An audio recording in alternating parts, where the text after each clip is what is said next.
Hello, good morning. This is Room Service Department.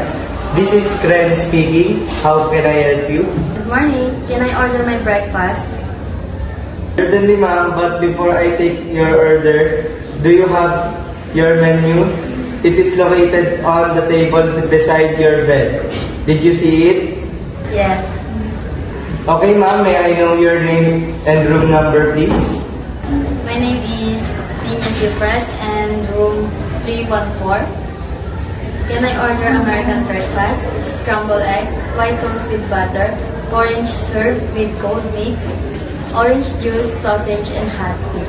Okay, ma'am, may I suggest to you our orange juice? It is also under in your continental to-off breakfast.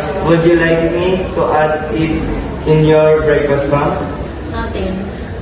Okay, ma'am, may I repeat your order?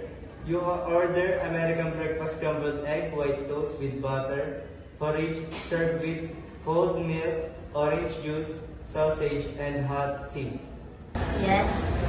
Okay, ma'am, your order will be served within 15 minutes. Is there anything else that I can do for you, ma'am? No thanks. Okay, ma'am, are you paying in cash or charge it into your room? Just charge it to my room. Okay, ma'am, thank you and have a great day.